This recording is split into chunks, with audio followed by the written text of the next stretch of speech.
సరే, ప్రపంచ చరిత్రనే మార్చేసి ఎన్నో ప్రమాదాలతో కూడుకున్న ఒక చారిత్రక అన్వేషణ గురించి ఇప్పుడు ఈ విశ్లేషణలో తెలుసుకుందాం. భారతదేశానికి నేరుగా సముద్ర మార్గాన్ని కనుక్కోవడమనేది కేవలం ఒక మామూలు సాహసం మాత్రమే కాదు, ప్రపంచ గతినే మార్చేసిన ఒక అద్భుత ఘట్టం. అయితే అసలీ సముద్ర మార్గాన్ని నిజంగా ఎలా కనుక్కున్నారు? ఈ అద్భుతమైన విజయం వెనుక ఉన్న వాస్తవమేంటి? అప్పట్లో సముద్రంలో ప్రయాణిస్తే ఎక్కడ మునిగిపోతాము అనే భయం, ఓడల్ని మింగేసే రాక్షస అలలున్నాయనే వదంతులు ఎన్నో ఉండేవి. వాటన్నిటినీ పక్కన పెట్టి వాస్తవానికి జరిగిన చారిత్రక సంఘటనల క్రమాన్ని మనం కొంచెం లోతుగా అన్వేషించాలి.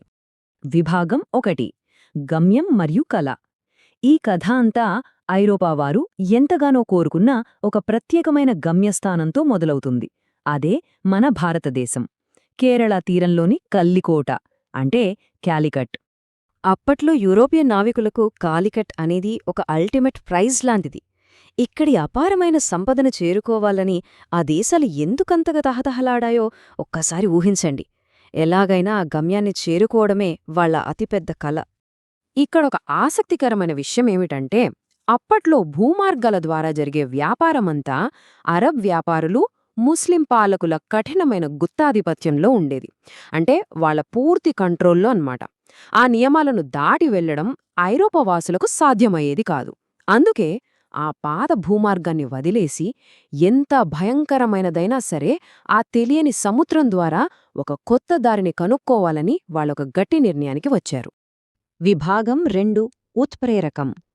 ఇంతకీ ఈ సాహసోపేతమైన యూరోపియన్ సముద్ర ప్రయాణాలను సాధ్యం చేసిన ఆ కీలక వ్యక్తి ఎవరో, ఈ చారిత్రక ఘట్టం ఎలా మొదలైందో ఇప్పుడు చూద్దాం. ఆయనే హెన్రీ ది నావిగేటర్. ఇక్కడ మనం ఖచ్చితంగా గుర్తుంచుకోవాల్సిన విషయమొకటుంది. సముద్ర మార్గం అనే కలను నిజం చేయడానికి కావలసిన ఆర్థిక మద్దతును, పెట్టుబడిని అందించింది ఈయనే.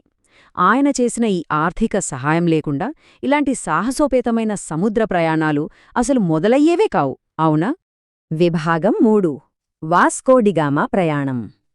తగినన్ని నిధులు సమకూరడంతో అత్యంత ఆశయమున్న యూరోపియన్ నావికుడు వాస్కో డి గామా అప్పటికే ఉన్న భూమార్గాల గుత్తాధిపత్యాన్ని దాటేస్తూ సముద్రపు ప్రమాదాలను ఎదుర్కోవడానికి ఎట్టకేలకు తన ప్రయాణాన్ని ప్రారంభించాడు.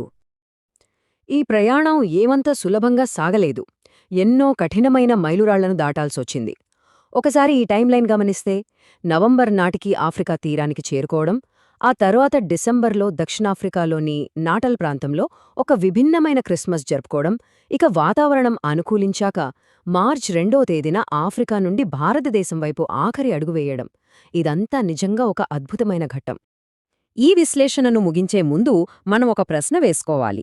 క్యాలికట్కు వాస్కోడిగామా విజయవంతంగా చేరుకోవడం అనేది అప్పటిదాకా ఉన్న పాత గుత్తాధిపత్యాలను ఎలా బద్దలు కొట్టింది? అసలు ఈ ఒక్క సముద్ర మార్గం ప్రపంచ వాణిజ్యాన్ని, చరిత్రను శాశ్వతంగా ఎలా మార్చేసి ప్రపంచాన్ని సరికొత్తగా ఎలా అనుసంధానించింది? ఈ ఆలోచన భవిష్యత్తులో మనం మరింత లోతుగా అన్వేషించడానికి ఎన్నో ఆసక్తికరమైన చారిత్రక ప్రశ్నలను మన ముందుంచుతుంది.